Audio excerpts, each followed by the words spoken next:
Hi, everyone. My name is Bruce, and today we are with a girl, some guys, and a movie. And a Janet bear. from Another Planet, Six Nations, 31 Kings, Mr. Bear, and myself. We just watched the movie called Krull. Mhm. Janet, your first time watching it. And by Yeah, the way, you look very lovely today. How did you thank you. like this? I loved it. It was I was enthralled with the whole movie. That was very very good. I was impressed. Put it that way. I can't believe I hadn't seen it before. Neither can I. It's epic. Yeah, it was. I was impressed.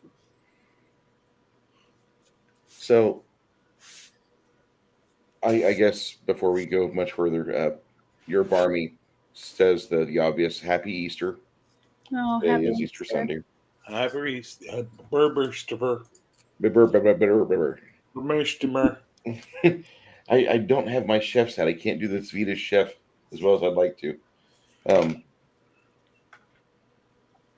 no, I this movie came out in what, 83, 84?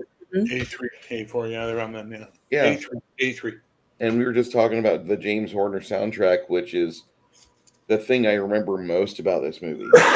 I I fucking love this soundtrack to this film. I used to listen to this whenever we would just drive, and it was a good time. Easily one of the biggest parts of the film for me is the soundtrack. Listening to the Janet talk last week, she made mention with the fact that she had never seen this movie before, so we scrapped whatever plans we had. And should we be able to broadcast on Easter Sunday, this is the movie we'd discuss, and thus we are here now. Mhm. Yeah, the music was breathtaking. I mean, it was. You could tell that he wanted to give this epic feeling throughout the movie, and the music never took me out of any of the scenes or anything. So, I mean, some of the scenes of the valley with the horses running through it and stuff were just. I was just wishing I was on one of those horses riding it because it was just so beautiful. I don't know Clydesdale. where they filmed, but it was beautiful. Clydesdale. Yes. Italy? Oh, Yeah, the have you ever horses were seen? from England. You ever They seen saw, a real one? yeah, they're huge. Oh, they're They're beautiful massive. though. Oh, Yeah, gorgeous. they're about the only horse I look proper on. The Clydesdales were British, and they had to import them down to Italy to shoot all those scenes. Hmm. And the horses had passports Oh, to be able to get into Italy, which is too funny. Too just the funny. thought of There, standing in that gully, the in between the mountains and hearing all the thundering hoof prints, I just got goosebumps. But you got to remember, I had a horse when I was in high school, and I rode. I barrel raced and trail rided and things like that, and it was just, I just felt like a young girl again watching this movie. It was just gorgeous. Nice. Six Nations. Me too. It was awesome. I This movie You've seen this was movie about like I myself, maybe hardly like. about 10, 12 times, right? Yeah, it was on TV a lot. I had the VHS and destroyed it. It was it was a staple for me growing up. Like you got uh, what's his face, Marshall? Ken Marshall. Yeah. Yeah, and he's doing his best impersonation of Errol Flynn. Yep. You got the fantasy trope, so it's the rivalry kingdoms coming together to thwart Darth Vader and his Fortress of Doom, and it covers science fantasy. It It's got tried. Cyclops. I think it rocks, and it's held up. Like the special effects, the practical effects, top notch. Did you see what Coco said? Yeah. Poor, It's hilarious. poor Colin. Oh, That's what happens when you marry a ginger and you don't cover your bases first. As a ginger, I find that statement highly appropriate. Well, she was And by the way, I just learned for the first time today that Ken Marshall is Eddington on DS9. I'm blown away by that. I never knew that. Thanks, Coco. Appreciate that.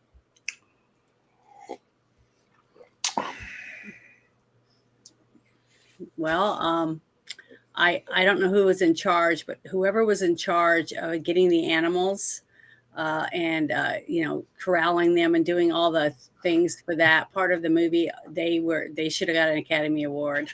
That's how good that was. It was beautiful. I mean, the tiger was just gorgeous. The horses were beautiful.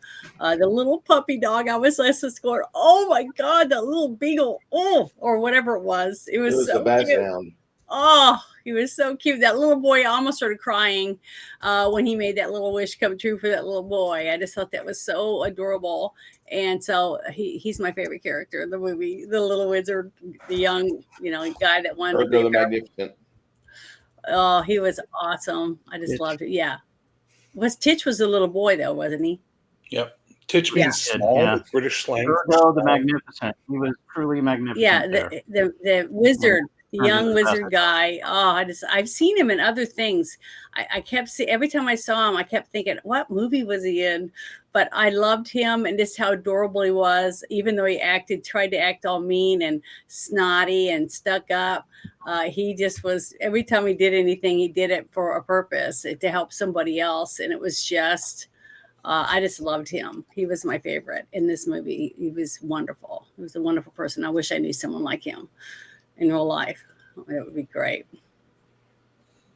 Yeah, we really Yeah, don't have David a lot of information about little Graham McGrath. There's not a whole lot of info out there about the young boy that played the boy actor in this film.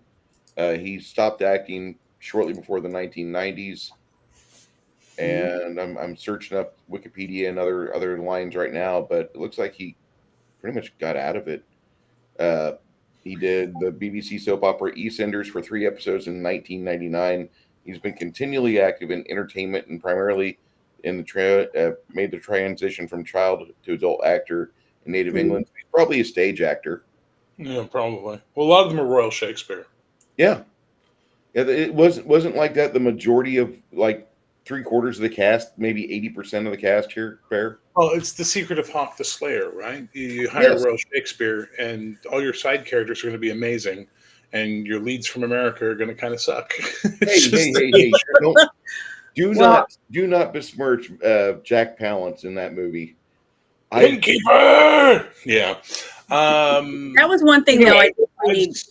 I'm sorry. I never got to do my turn, you guys. Jeez. Go ahead. No, I don't want to anymore. I've seen the movie probably about 60 times.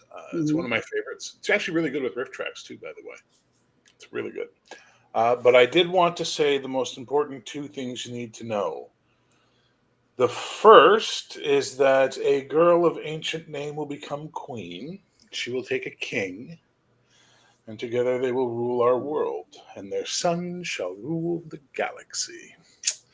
And then the most important thing, of course, is that I am Urgo the Magnificent, short of stature, tall in power, narrow of purpose, and wide of vision. And I do not travel with peasants and beggars. Goodbye. Urgo is awesome. He's a great character. Yeah, I loved him. The guy who played the giant was also the Cyclops was the giant in Hawk the Slayer. So you get that cross-pollination right there between the actor. And he apparently was on like 6'7" or something. 6'7", but for this they put him on platform shoes, which is crazy. So he was probably standing about, 7, close to 7 feet probably in this. He was on 3 or 4 inch platforms, I think. So crazy tall. Anyway, that's it. I love the movie. It's a great movie. I have nothing more to say. It's a great movie. It's very good. I like the Cyclops. One eye, you think he'd have troubles, but he does all right. Does good. Sacrifices himself. Great guy. And this movie is a standard, atypical D&D adventure brought to a movie script, I think. Mm-hmm.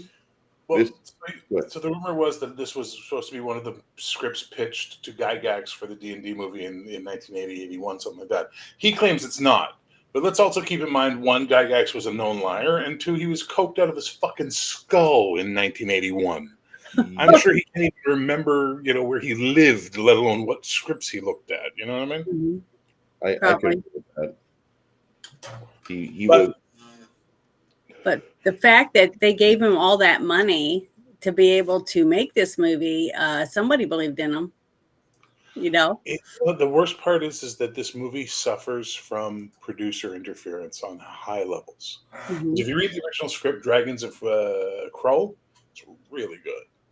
It's really, really good script. It's not bad at all. It's a good fantasy script. Most of the beats are still there, but the Slayers aren't from another planet. This was producers going, well, sci-fi is very popular, so it's got to be, let me put some sci-fi in there. Mhm. And then the Lizette Anthony getting her voiceover dubbed by Lindsay Cruz, because they thought people would be more attracted to an American leading lady than a British one. Like, good God. The 80s. Oh, well. I know.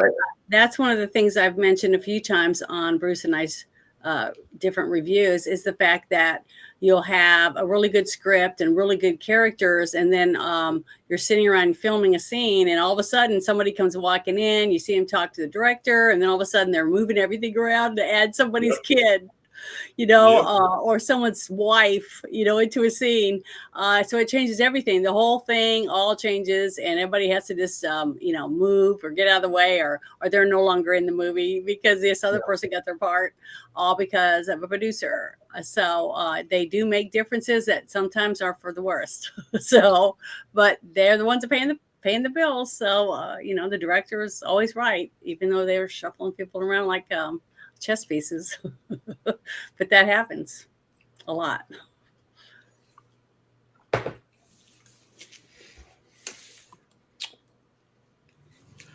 So, good conversation, guys. I guess we're done. We all liked the movie. It was good. Yay. Well, Phil McCracken, he's saying that I'm wearing white. Yes, I am representing the princess that was about to marry and was kidnapped, since she was basically the only woman in the movie. No, the Widow of the Web. But besides the two wenches that serviced and fed and then left, and then he died. Yeah. But that line I loved when he said that he was faithful as my middle name. And he had 8 wives. I thought that was great. So, there was some really good little I lines. just downloaded the script. I'm going to read it later on. He just got around. That's all. I mean, he was practical. Well, I can understand it, though, in that era where they lived. He had to travel such far distances to do anything. And, you might be a year before, you'd see a woman again, or your woman. So you'd have to have like one here, one over there, whatever. As long as the women didn't care, they didn't seem to mind. I mean, she came and served all those people food when he asked her. So there you go. Different times. I don't know. I just think back, like during colonial times. Let's say you wanted a handcrafted table, something really big. You got a business going. You want to impress your clients, so you go and write a letter. I need these specifications. Here's the money. You give it to the kid to send it to the post, and then they go and hop on a ship. And then 6 months later, they end up in England. A couple of days later, maybe a week, it gets to where it's going. It takes a month or so to produce that table, and then they go and ship it back. So like a year and a half, maybe 2 years later, you get your table. Like it was a and little it's bit the wrong slower-paced. color. Oh, gods. Or the wrong wood. By the way, I heard that something happened this week.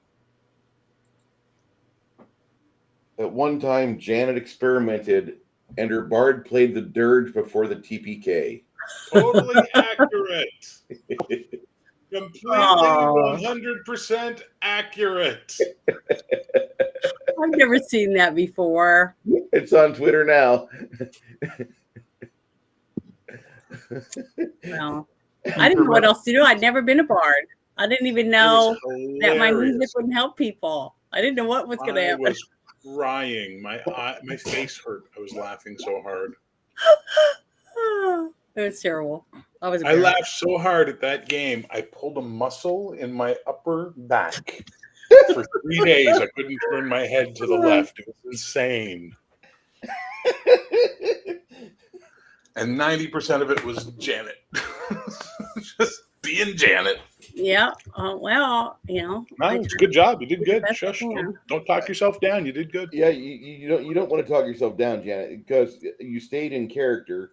You tried your best to help the party out with what tools you had, but I mean, there's also Didn't sometimes where your party willfully walks into the web of the spider. No, I got time. I'll be good. Yeah.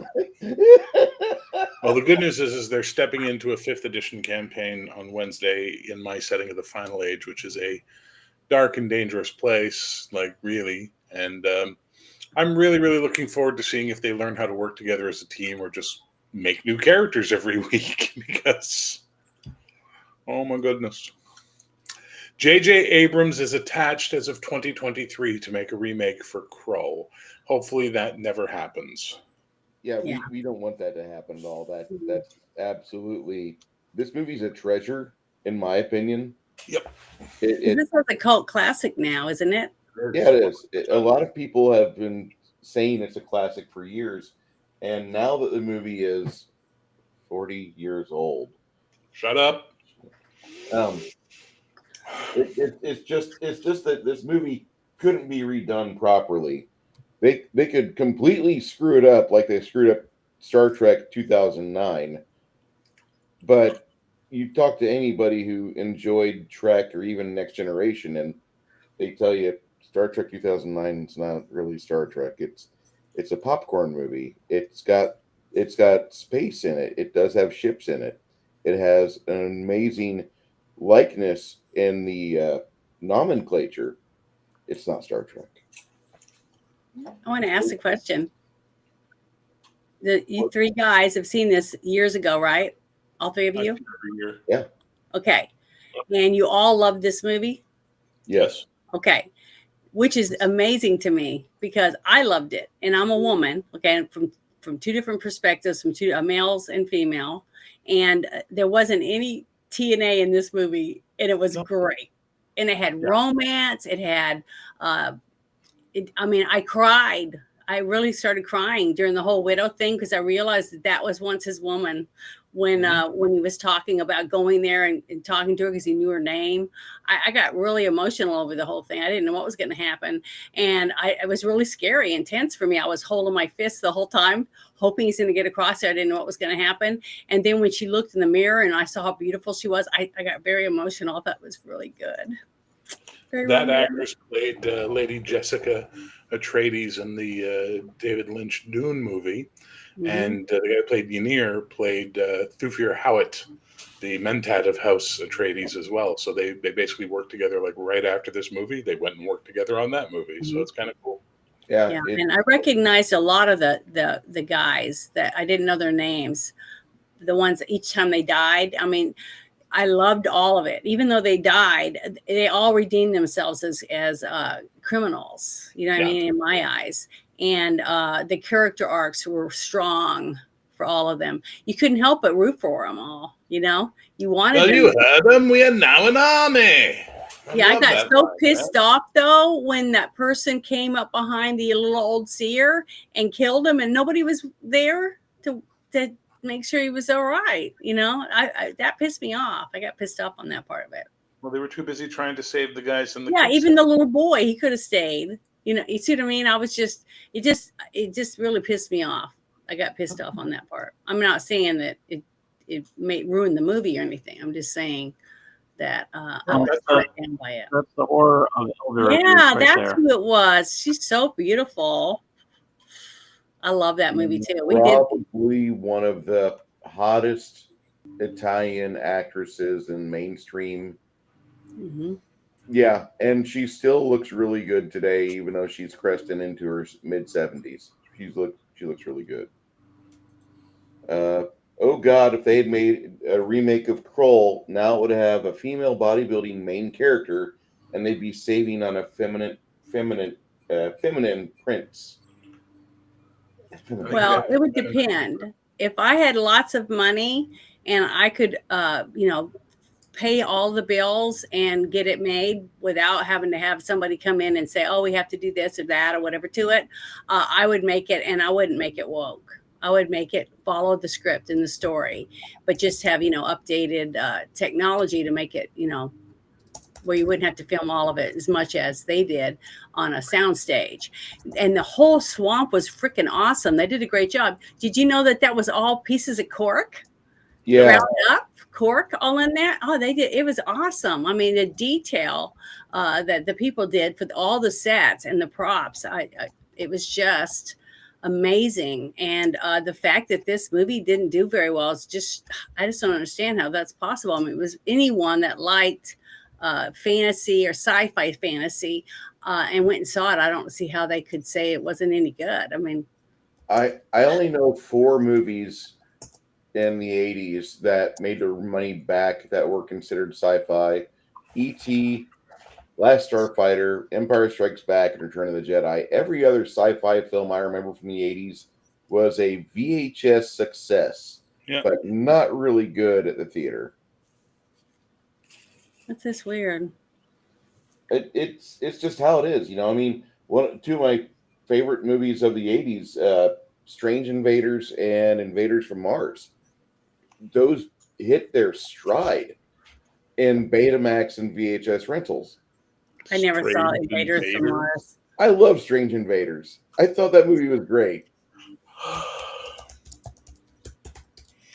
I'm not. Yeah, the animals though there was little things in the movie did remind me of other movies, but it's all this time has gone by, and I think most of the movies that have reminded me of were made after this, had come out. But I just thought the authentic animals in it and things like that, like when the little boy got the puppy and it kind of goes, makes that little whimper sound because he was pulling on his skin like a little boy would, and picked them up, and my heart just melted. Little stuff like that, I still say it was a foolish wish. I don't care. I just loved it. I just thought he was adorable. He was a very nice wizard for doing that to the young boy. He was a good boy, and it was a good boy too. Really? So, yeah. I mean, in D&D terms, he's a druid. It did remind me of Dungeons and Dragons, though. Like I could see us doing all those things, during our game. I could do all that stuff. Oh, you have no idea what the camp. Oh, you guys are gonna. Oh, you have no idea. I got so stoked for the campaign. I plotted out the first story arc and all the adventure you're going on. Oh, it's gonna be so much fun. Unless, you guys, Coco and Doc Flamingo, butt heads again, and then, everybody just goes their own way. You'll die, and it'll be the end of that. Mm-hmm. Yeah, that's a lot of horses to wrangle. And to see them, it reminded me of when I was in high school, when we go to some of the things to set up for rodeos, because we were able to get out of school early if we were going to be in a rodeo or helping set it up. And all the guys running around just jumping on horses, because there'd be horses there for bronc riding. And everybody's running around trying to get on the back of some of these horses out, in the arena with no saddles or bridles or anything. So there was just so much in that just made me think of when I was young, getting back no matter who you are. Huh? That movie literally just takes you back no matter who you are and what's going on in your life. It was a fun movie. It made me fun. It made me had fun. I laughed a lot. I was excited. I was clenching my fists, hoping that and when the part was when he went to go get that thing out of his chest and his hand wrapped up, I jumped out of my skin. Little things like that you just don't get very often anymore in movies. And it really seemed like everyone loved this movie that was in it or that was working on this movie, except for the director. Yeah, the director took a vacation halfway through. Yeah, I read that. I was like, it didn't really come across in the movie, from what I could tell, at least not with the actors. It seemed like the people involved, which is a good thing, with the costumes, the sets, the acting, the actors, the hairdressers, everybody that did it, did the little things, they all seemed like they wanted it to be a successful movie, that they worked really hard to make it as authentic as they could. And to me, you can see that when you're on a set and you're working, when you got people walking around rolling their eyes and going, oh, because they have to do something, you're pretty much going to tell that when that movie comes out, it's not going to do very well, because people didn't give a shit what they were doing. They just were there for a check. And it hurts. It does hurt movies, I think. So it seemed like these people wanted to be there for their jobs. And the young man that played the lead, he reminded me of a young Dennis Quaid a lot. I could see that. Interesting. Yeah, that's who I kept popping in my head for some reason. Like when he was in that movie with the alien, Enemy Mine, it was a little bit like that to me. I don't know why. Just that kept popping in my head, like he could be his dad or whatever, even though I don't how this came out, 83 or 84, something like that. 83, same year as Return of the Jedi. So I was really impressed. I was not expecting it to be this good. So I was happy with it. And anyone that I know that's into some of the things that I like, would love this movie too, I think.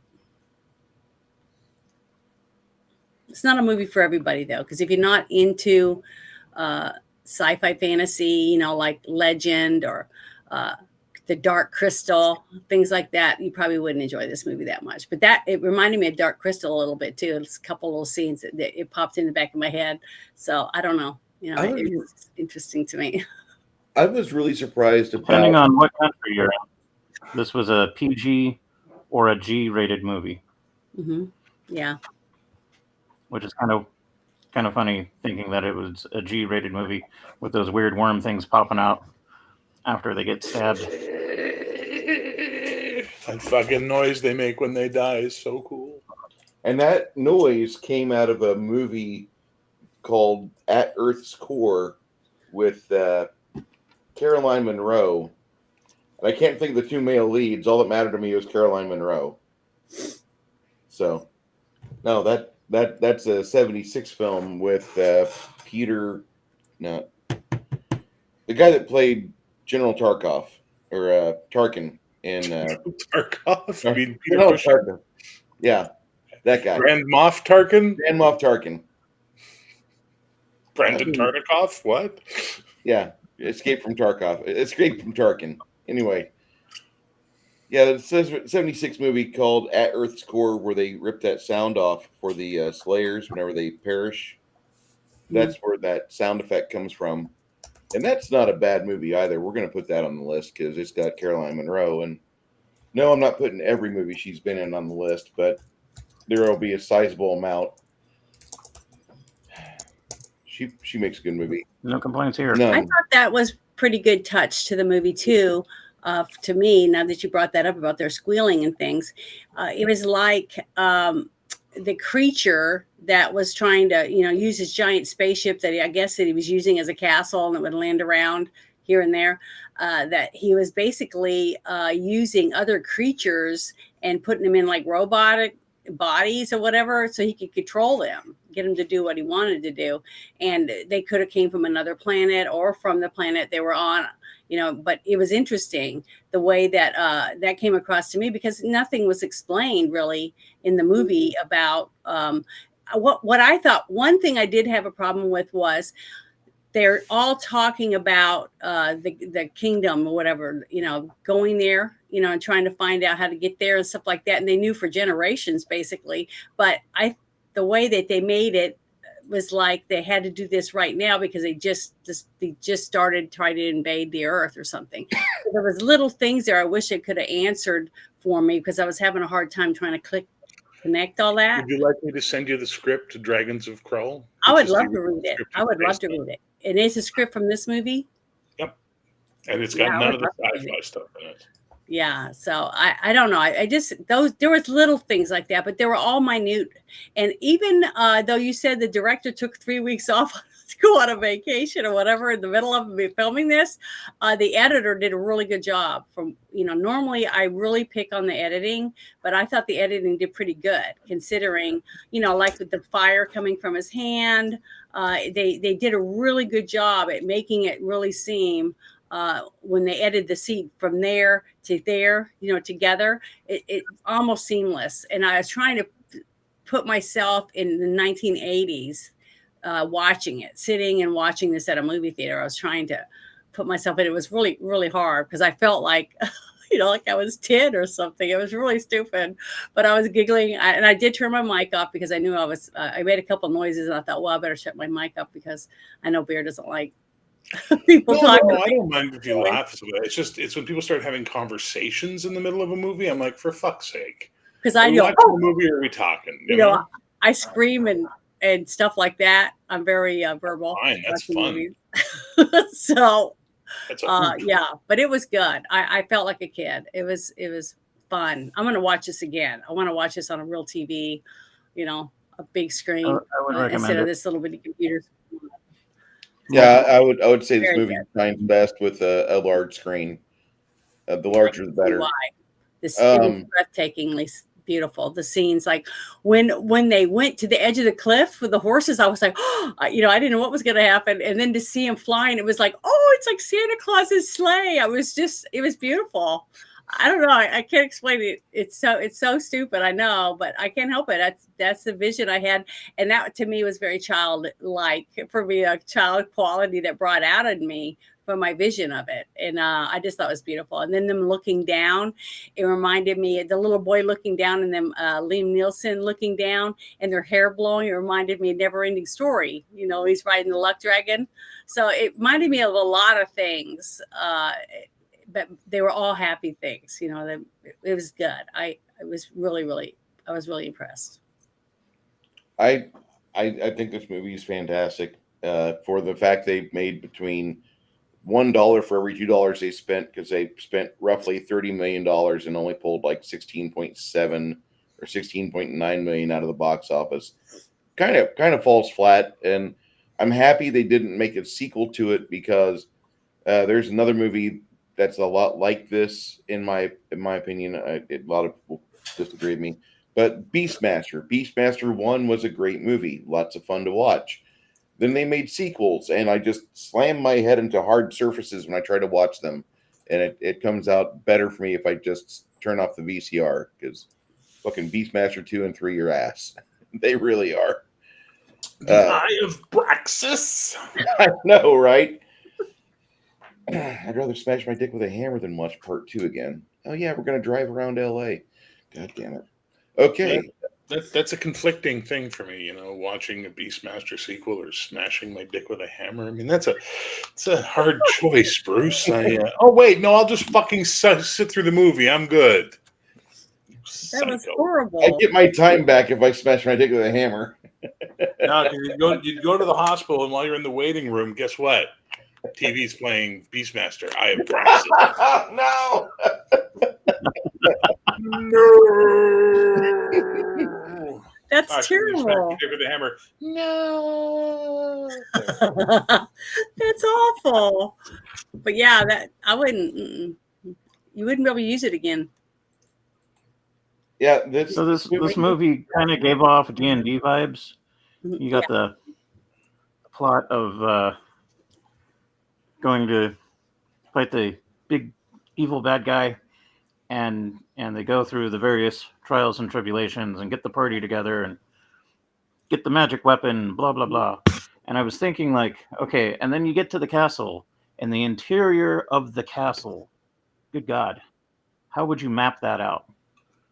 Given that the walls move, you wouldn't. It reminded me of some other movie, though, when she was touring it, basically running, because he told her she could go anywhere she wanted. It was almost like it was a giant statue of himself.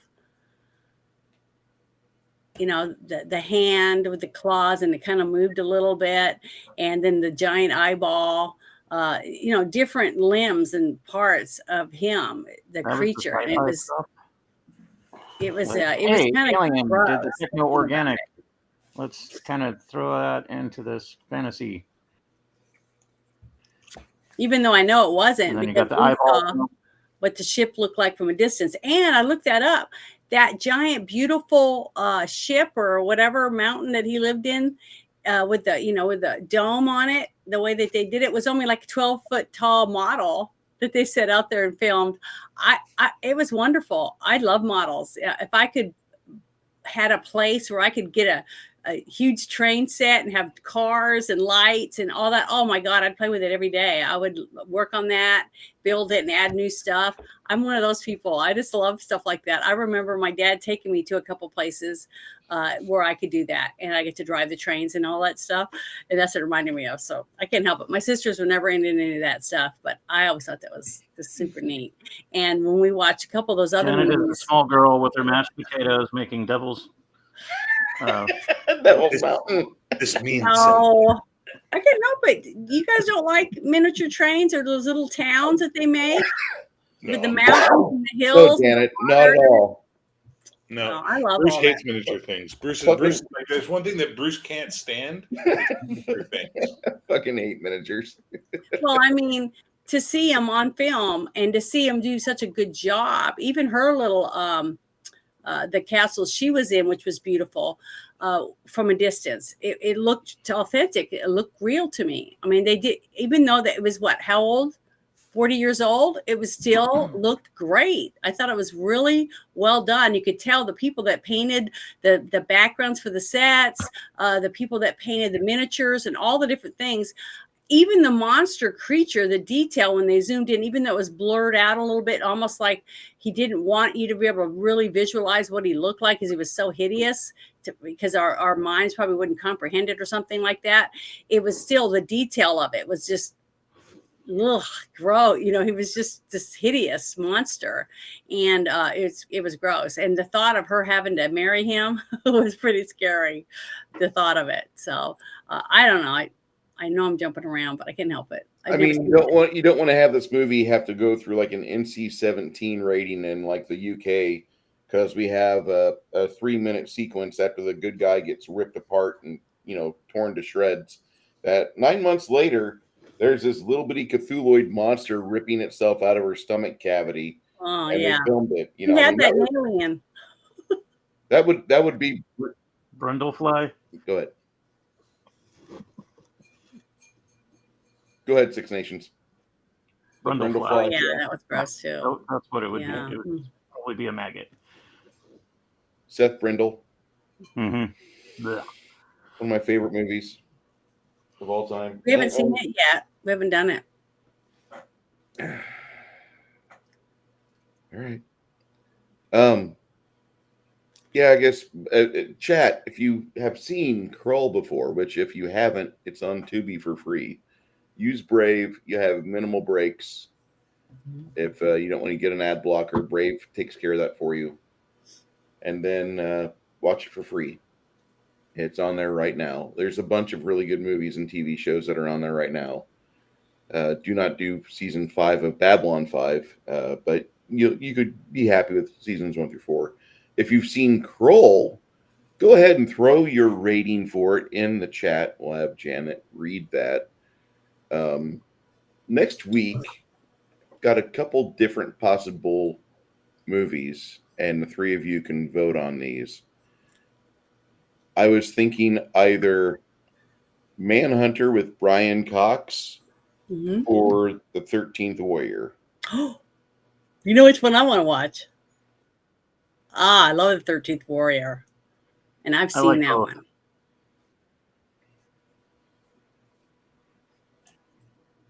Have you seen Manhunter? Mm-mm. Then maybe seeing a new film as opposed to rewatching one you've already seen. There's 4 of us in here, so I only have 1 vote. I have no vote. I don't care. I'll watch either. I want to see Manhunter because I've not seen it yet. I haven't seen it. I like stepping into new things.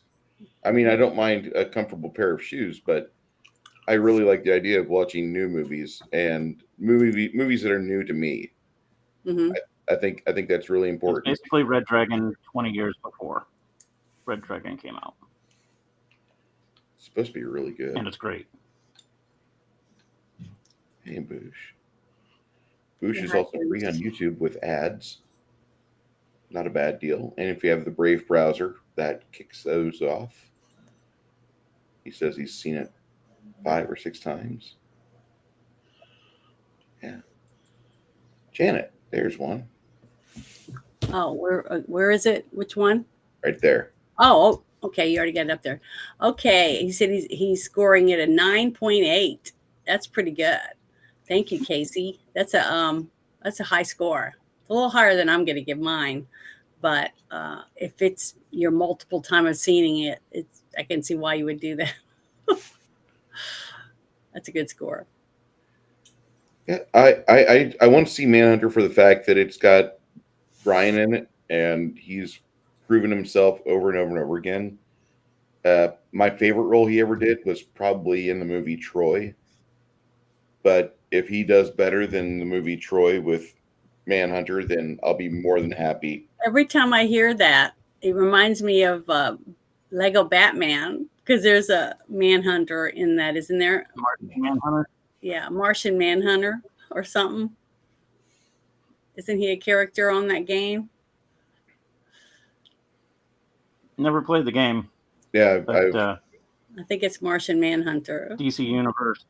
and he's red, and he's one of the good guys. So Martian Manhunter is green, not red. He wears a red red and outfit. blue with, I think, the blue trunks with the crisscross. I think he has a red cape. I can't remember. Yeah, And he has more. He has so many superpowers. Writers forget what powers he has. That's how many powers they've given him over the years. He's the most powerful character in the DC universe. It isn't a god, really. But I always thought the best thing was to create the dollar store replacement for him, the Venusian Van Hunter. The guy just hunts vans. yeah. Got a real thing against vans. Oh, Bush has a rating, a 7 out of 10. I love the movie, but there are some glaring issues. So go ahead and tell us what your glaring issues are. I'd like to hear them. your Barmy says boosh. I mean, there was a few gaps in the story for me where I didn't understand, why certain things were happening. But I loved some of the characters. I loved the couple from the spider couple. Basically, their romance was very romantic. The whole story was very sad and heartbreaking when he finds out. But the fact that he forgave her, I started crying. I can't help it. I get like that. I'm very emotional sometimes. But the whole thing when he turned into a puppy, just little things like that, very emotional stuff for me. I just love that. I guess that's because I'm a girl. I can't think of any other reason why. You're a what? I'm a girl, so What? that's why it was emotional to What me. craziness is this? I know, right? A girl? I mean, I try not to get like that, but sometimes just stuff happens. It unfolds that way, and I just get really, really into it. That part It's all of it. good. I thought it was enjoyable. At the minimum, this movie is a automatic rewatch, just for the fact that they did a very good job with the script. The special effects still hold up so many years later. The fact that it's pretty quotable, and Ergo probably is my favorite character in this movie. Kind of wish it wasn't like that, but I also enjoy the D&D movie because of the Wayans brother that's in that. Mhm. I know that I have a very unpopular opinion about that film. Nobody else loves that movie. Dude, I fully enjoy all 4 D&D movies. Really? I love it. The one with the fat dragon, the one you're talking about, Bruce. That's the latest. No, that's the latest one. He's talking about the first one from 2000. Oh, that one, the where newest one. Jeremy Irons is chewing the scenery. I haven't because he seen had the other ones, so we'll have to put them on the list because I absolutely loved this last one. I went and saw. I've seen it a couple of times. The other 3 are very different and much lower So, budget. I And think the I first could. one has Jeremy Irons literally chewing the scenery because he had to make a house payment or something. So he just showed up.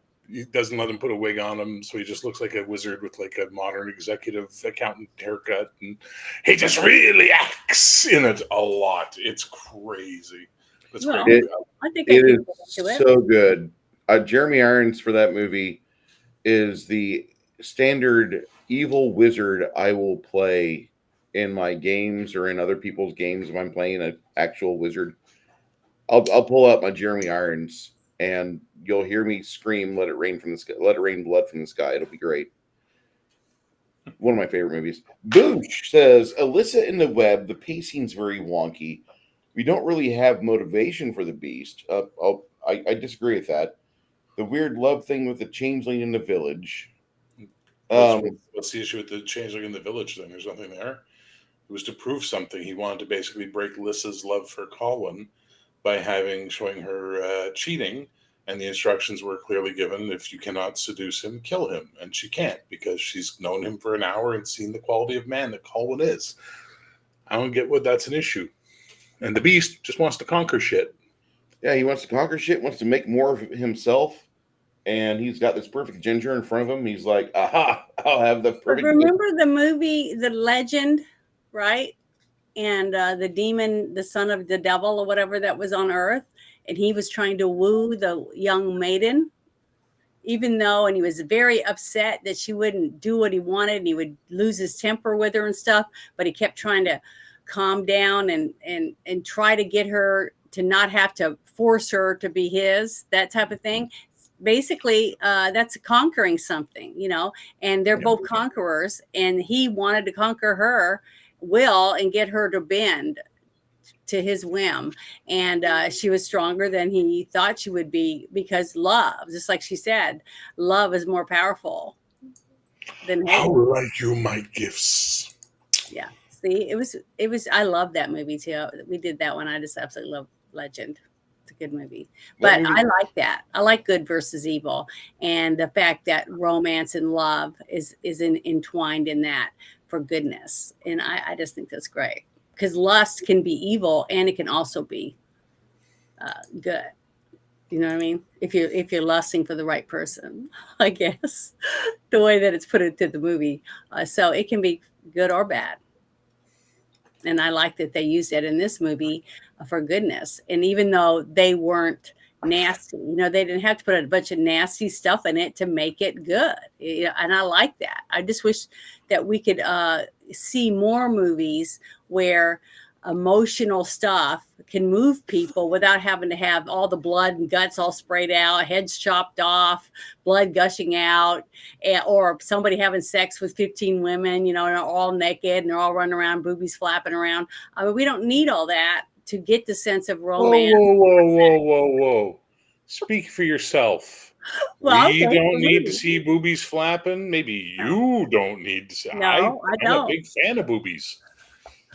But the thing is, what I'm saying is, you can get the emotional, of course, I'm just making fun, Jane. Feeling for the movie and the characters without having to have all the extra stuff just to try to, get your goat or whatever. You know what I mean? I'm just teasing. My favorite movies are Star Trek. There's no boobies. Mm-hmm.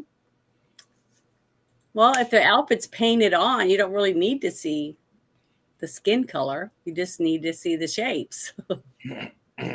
Right? It's either sausage or tacos for dinner. So I just have this to add. By the way, Bush has said that they move from place to pace very quickly, then things slow down, speed up, and slow down again. The pacing might be a little bit wonky. This movie shows a lot of conflict of man versus nature. There's a lot of man versus the environment in this film, and you don't really see a lot of that nowadays, because they just throw like a 30-second portion of like, I'm in a storm and I'm ducking behind the rocks while lightning strikes around me, and you see only 30 seconds of that. This movie has like about 15 minutes of them fighting the environment, which I was so happy to watch that, because you don't get that in a lot of films or stories nowadays. They've modern story writers have forgotten about the environment being a nemesis. Mm-hmm. And that's one thing about this. Because we don't do enough X crawls. Yeah. I need to answer Thruxus's Get at the table game and do some hex crawls. Where Thruxus says, which way do you turn your head when you eat tacos? Yeah, dude, I eat tacos like I had a pudding and didn't get a spoon. I'll just say, I don't turn my head. I just turn the taco. Janet did not get that. I didn't understand the question at first, so I was trying to think of how I'd answer it. But I don't use a spoon. Coco. Go ahead, Janet. Oh, okay. I'd give it an 8.5. While I love this movie, just the Star Wars and popular influence and the Beast was of a letdown with his crappy electric fireball. Yeah, the special effects weren't very good, but it was back in the 80s. So, I mean, I'd have to go and watch some more 80s movies to really see how bad the special effects were for back then. See, I'd have to find something to compare it to. But to me, the overall story held up really well considering how old it was, I think. So, Reading the trivia, yeah. the Beast was a fully encapsulated animatronic device, which unfortunately they blurred the shit out of it, but that's pretty damn impressive. Yeah. No wires and doodads hanging off of it. Mm-hmm. I like the way they filmed the I wonder if Beast. that's still around. It Or did it was disintegrate? done with a lot of the techniques where in the 1980s you'd have a rubber suit or you have a puppet. model or something, and it would be filmed in darkness just so you wouldn't be able to see all the details and see all the revealing magician tricks on it. Mm-hmm. I think the way they filmed the Beast was really ingenious. I didn't know it was an animatronic before today. I thought that was kind of weird. I'm like, I've seen this movie probably about 10 or 12 times, and I didn't ever think about how they filmed the Beast. I thought it was kind of different. There is something that I need to present because Janet just doesn't know, and now she does.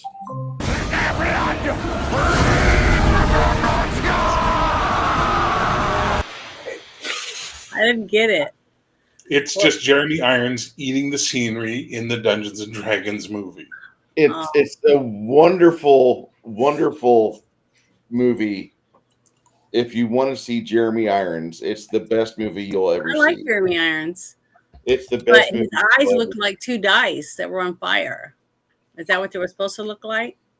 That was a crappy After Effect somebody added, but Oh, okay. So I was trying to understand what that was. The film itself has some amazing scenery chewing in it that has yet to be replicated in modern cinema. I'm a Simona. And I thought that scene that you said that was so adorable. I just was like, oh, how cute. When he was sitting with a little boy, what was his name? The wizard, young wizard guy. Yeah, when he's sitting there and he said, do you have any, he was asking for, all boys have candy, and he got that little cinnamon bar out and he tore it and it wasn't completely in half and he grabbed that's the big one. I just thought that was just so cute. I just loved him. This movie, I just loved him. I don't know if I'd liked it as much if he wasn't in this movie. So when Jeremy Irons was asked why he did the D&D movie, he replied, "Are you kidding? I just bought a castle and I had to pay for it somehow." So yeah, I need the money. There's a documentary for the making of Krull on the DVD, which it used to be a separate purchase. They included it on there after the 2000s. I recommend everybody use social or use physical media for anything you do. Mm-hmm. That way, if you can ever have somebody say, you know what, this movie offends us, so we're going to replace 30 seconds of stuff where Roy Schneider drops an N-bomb, like in The French Connection. They've done that now. If you don't have a physical copy of The French Connection from before 2015, it may be changed. Some of the dialogue that was so impactful and appreciated back in the 70s now is besmirched in the 2020s because we let idiots run everything. But get yourself a DVD of Krull. It's not that expensive. There's plenty of copies out there on eBay, on Amazon. It's one of those films that you should actually have because it's so well done. You can have it on in the background. The music will help you through your day while you're doing stuff. I know that sounds weird. A lot of people would use music to aid them while they're at work in the background, etc., etc. Krull's score is fantastic. It's by James Horner, the late James Horner, which will never get another score out of him again. One of the best musicians and composers ever to come out, and just going to Hollywood, swinging for the fences and doing a badass job. Didn't he do Star Trek 2 and 3? Yes, and I did 2, not 3. For some Well, I reason, wanted to thinking add real quick after we saw the Last Unicorn, I downloaded a whole bunch of songs from America because I just loved it, and I've been listening to them while you're doing stuff around the house. So you just never know what music comes from until you get to sit down and actually focus, like we did with this movie, and getting to listen to the music and how.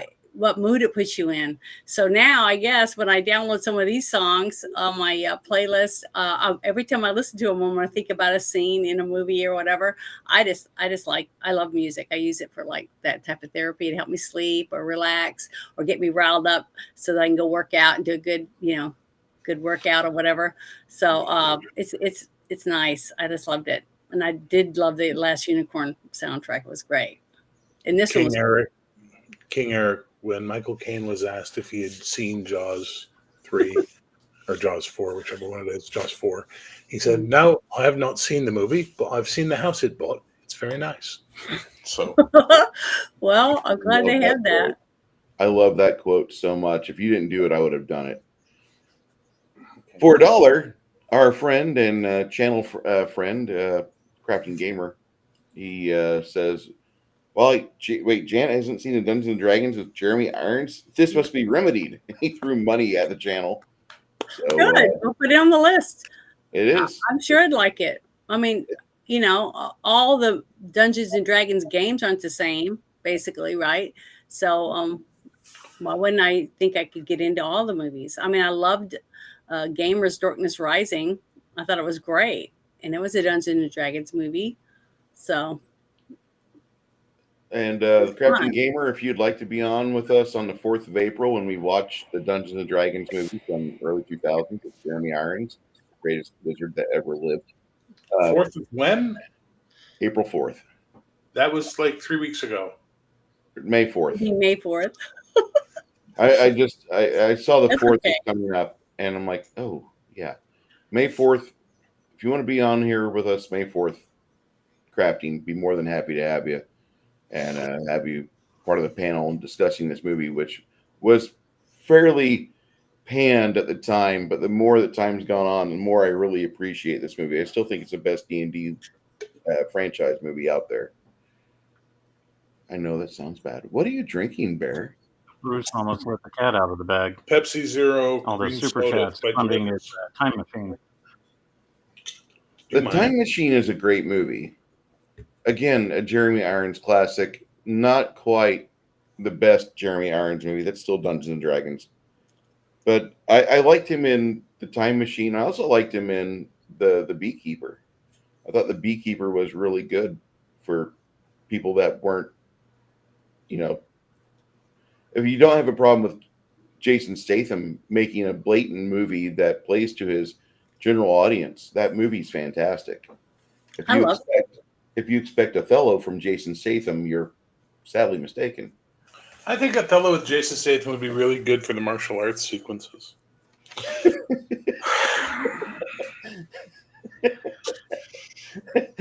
I've met him in person, and I like his acting. I think he's a very nice person. He did card tricks for us and stuff. He was just a nice guy, and I'm not going to say anything bad about him. I think he's a good person and a good actor.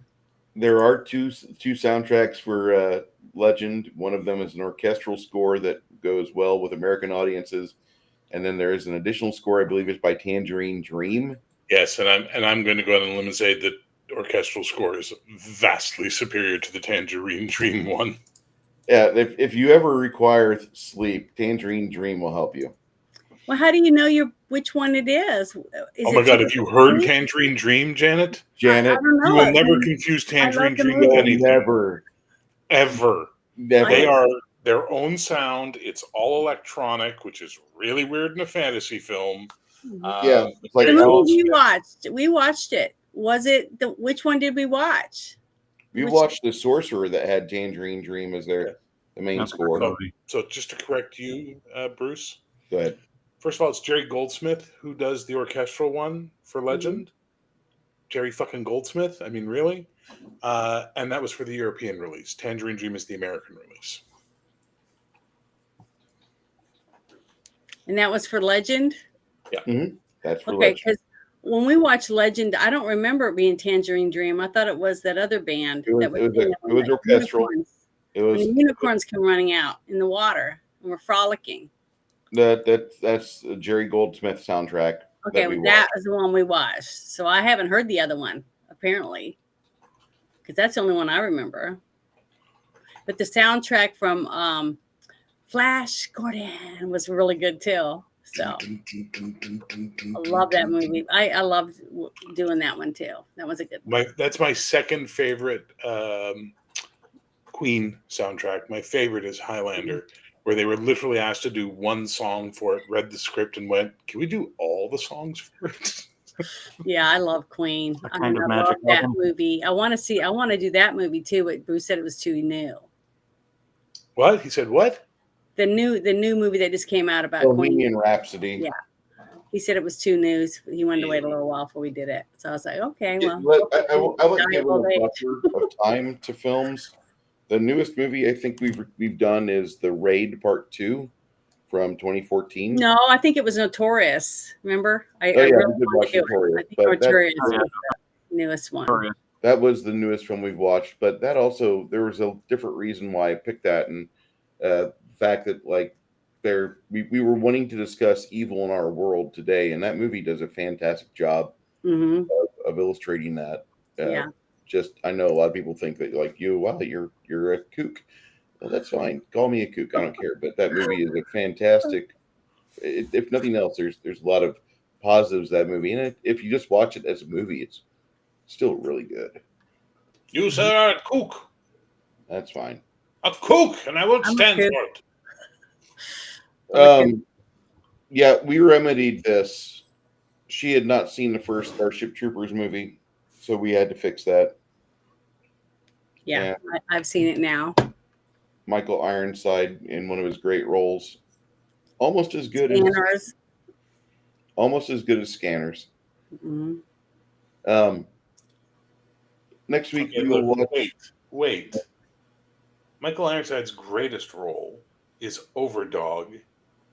Oh, That I one. forgot about Over. I can't Damn say it, let me add that. I can only say what movies I've seen them in and out of my favorite ones. And Base Scanners, Hunter, Adventures in the Forbidden Zone. I haven't seen Michael that. Ironside.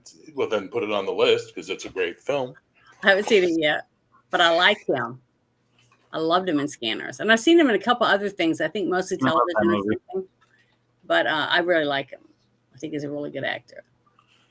I actually liked him in Fact too.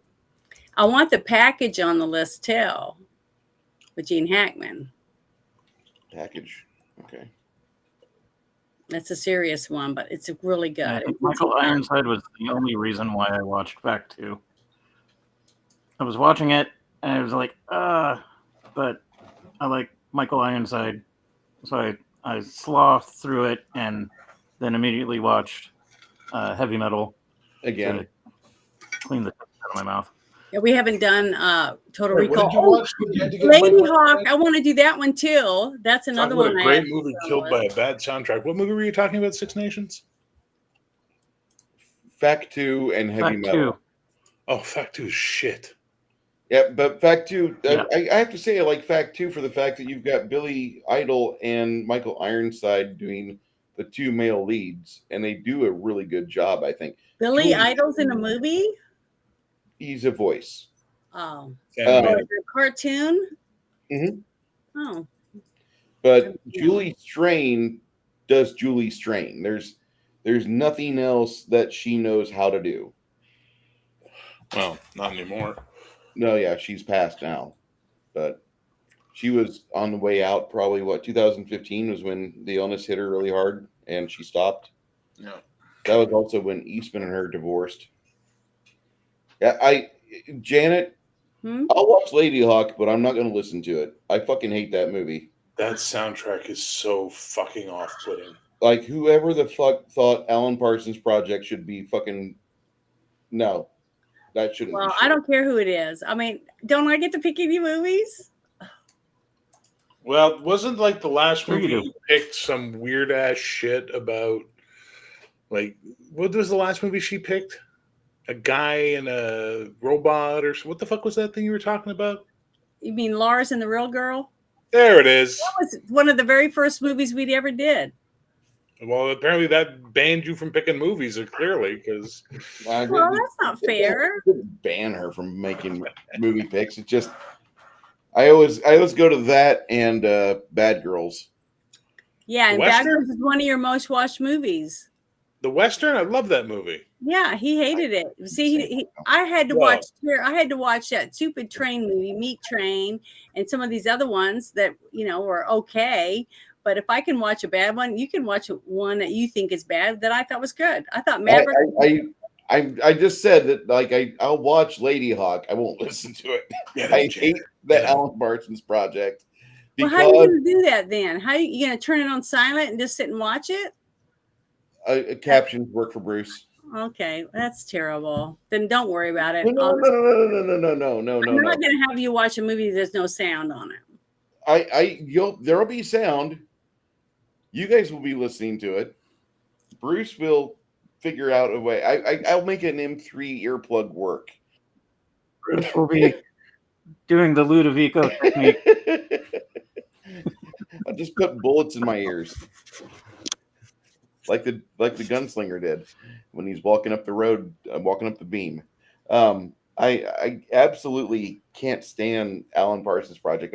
I want to. I want to. Yeah, like I wasn't, when I pick a movie, I'm not picking it because, it has this person or that person. Most of the time, I don't even remember who or know who the director is. I pick it. I actually do thought pick it was movies good. based on the actors. I pick a lot of my movies. Well, actors, not the music playing in the background. That's what you said. You don't want to see it because of singing in the background, and I think that's dumb.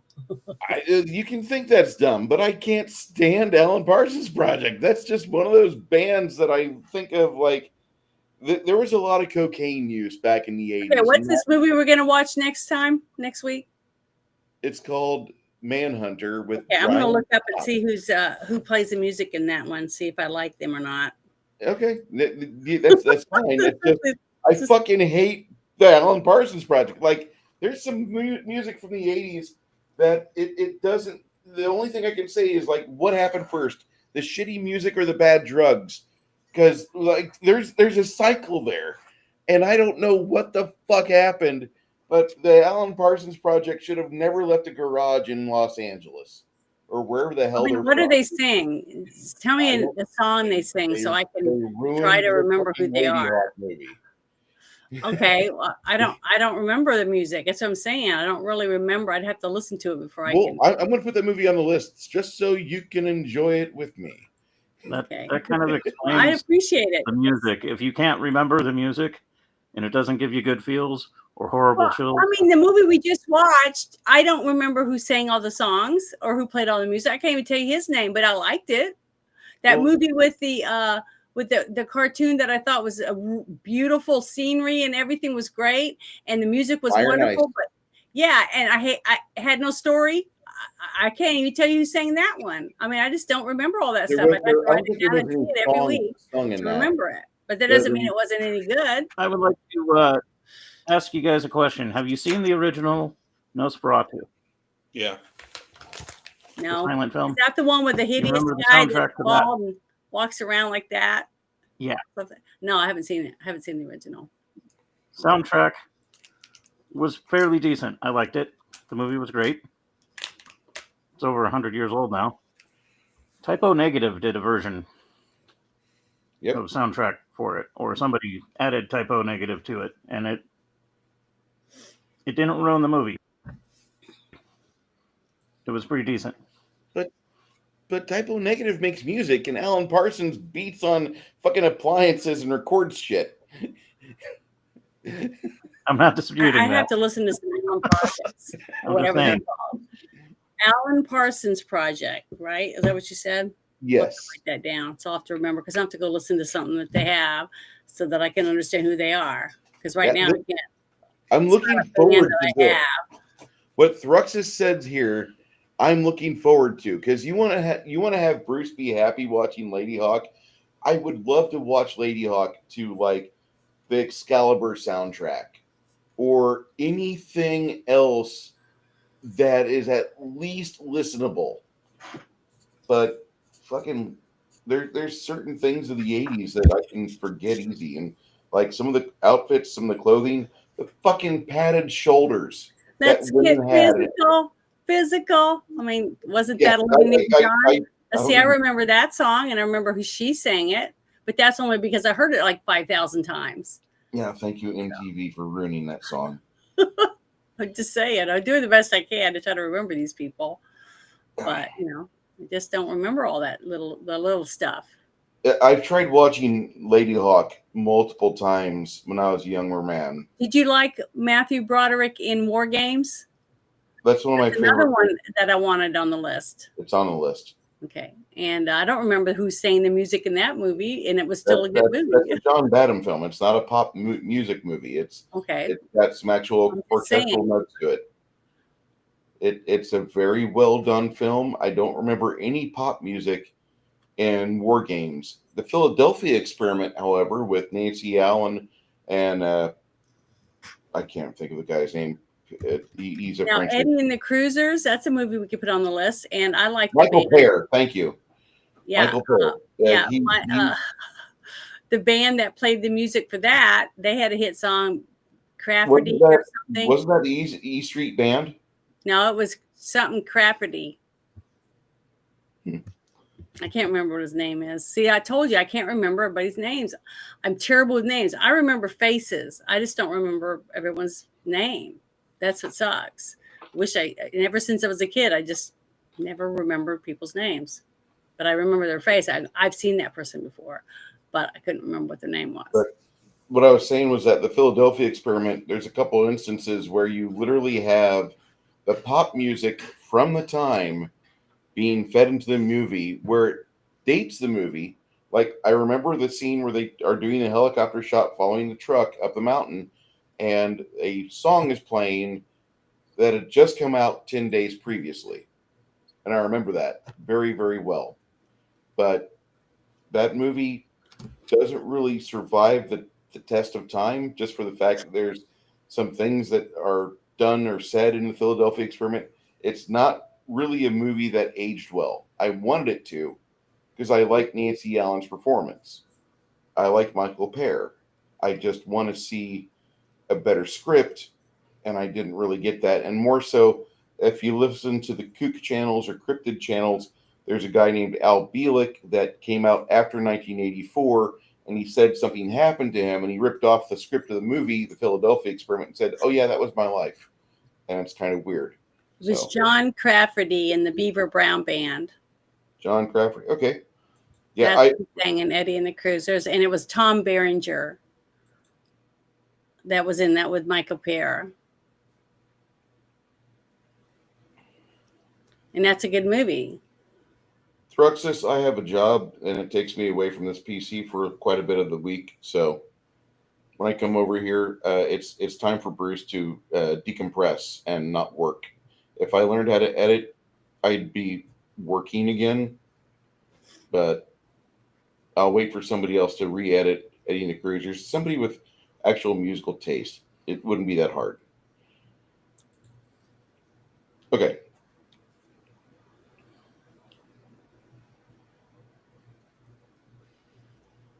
But something happened during the movie. day.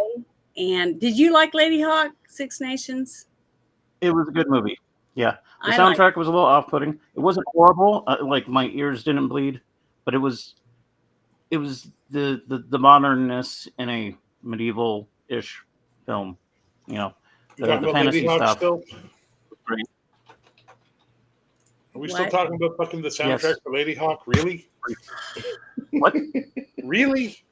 I didn't like the soundtrack. I went out and put my supper in the oven and came back, and we're still talking about Lady Hawk. Well, it went around in a circle. We talked about other stuff, Eddie and the Cruisers. Okay. Well, they ran it forever and a day, and I just wanted to give my 2 cents on it. Go ahead. Soundtrack was okay. It wasn't horrible. I've heard worse. It was way off. Mhm. I heard Michael Pere being said. You guys done There's Streets stuff of Fire that yet? just drills into your brain and it doesn't go away. Streets of And Fire, not yet. that Oh, dude, Streets of Fire is amazing. I love that movie. Is it a 50s era? Well, it's diesel punk, so it sort of has that slight late 40s, early 50s feel to it, but it's not. It's literally a rock and roll fairy tale, and the what is the goddamn tagline for it?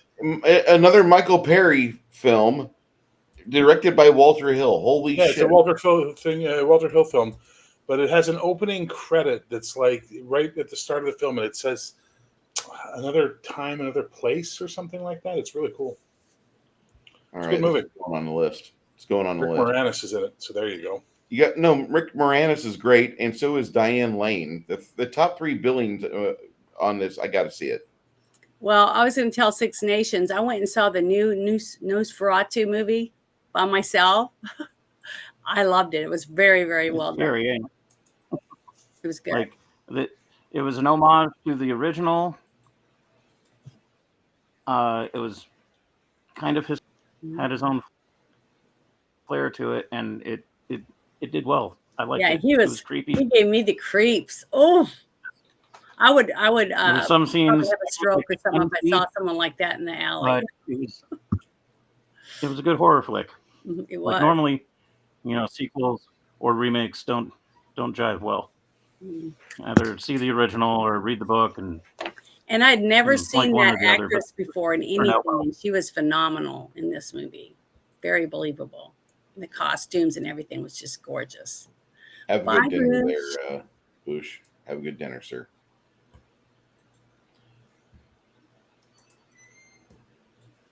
The It sounds like South. it's pouring down rain. I'm under a tornado watch again.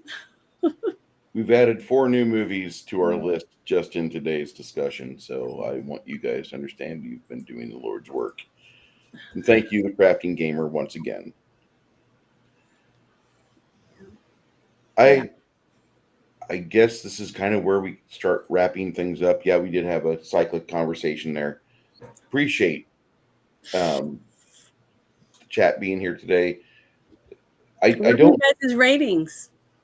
Yeah, this is where we give the ratings, and I guess I would ask Bear first because he has kind of the most streamlined rating. He gives it. Yeah. It's a yeah. Remember, it's nah, meh, yeah. It's a strong yeah for me. See, my reviews are real fast. I don't need to tell you anything more. Watch the goddamn movie. Oh, Okay. go ahead, Six Nations. I'll let him go. Ooh, on the spot. What do I pick? Mm-hmm. What do you want? 86. Like, what is it? IMDb rates it at a 6 something. Oh, you Like, almost fell. okay, Fat fuck. their review is better than average, and it's like, I grew up on this shit, and it holds up, and the soundtrack kicks ass, and there's a hell of a lot of actors that are in there Mm-hmm. that I like. David Batley played an awesome wizard. He also played the cool school teacher in Willy Wonka and the Chocolate Factory. And I his thought he was character the as the school teacher yeah. basically evolved into a more compassionate person in Krull. Yeah. And it was great. So, yeah, 86 and a half out of 100. And who knows, maybe a week from now when I watch it again, I don't know. But this is definitely something that you should watch with your family and your friends, unless you got little kids that get creeped out with like space aliens and worms, because that scared the shit out of me when I was. But all in all, it was awesome. When you're a young kid Yeah. and you see this movie, the shadows add to the fear factor because you can't really see it clearly, right? Yeah. And then like the bad guys, the changelings, they had black eyes. Like, that's damn creepy. And then on the internet, you read about the black-eyed children that knock on doors and want to be inside your house, and God knows what they're going to do to you if you open the door. So don't open the door.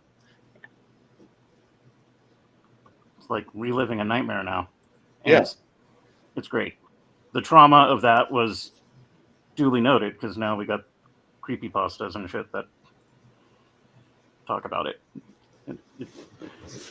The whole thing with that movie was great, and I recommend people watch it. Enough said.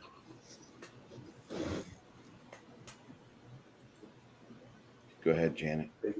Oh, you want me to go next? Yes, ma'am. Well, there was just a few things, like there was a lot of continuity problems, little things like that, mostly technical stuff.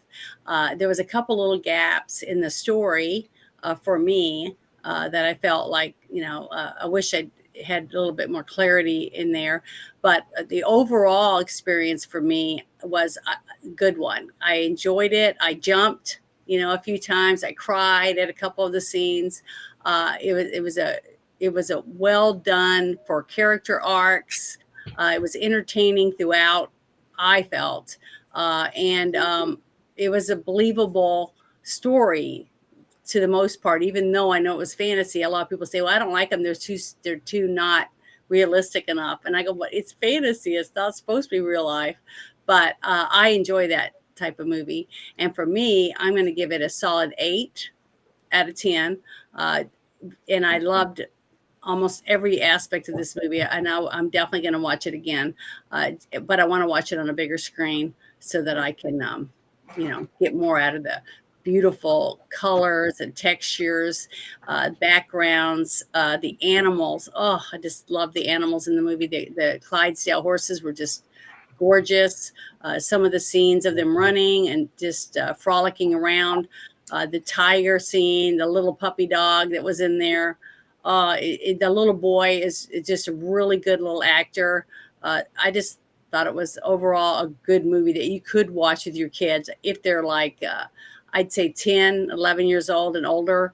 And I think you guys would enjoy it because it didn't have a lot of, bad things in it that I felt besides scariness, the scare factor. But there wasn't a lot of cuss words or sex or anything like that in it to where I felt would be inappropriate for young people. But this is a really good, solid movie to have fun and sit and eat popcorn and candy and enjoy together as a family. That's it. That's for me. I have nothing to add except for my score because the other three panelists here have said everything I could possibly say, along with the other discussions we had. I'm going to give this movie an 85% definite rewatch. Thank you so much, one and all. Come back to us next week. We'll be watching the movie Manhunter, starring Brian Cox, and looking forward to that experiment. I've not seen it. Janet's not seen it. Looking forward to this. And thank you, Bear, for the recommendation on it. Everyone, have a great night. Good night, everyone.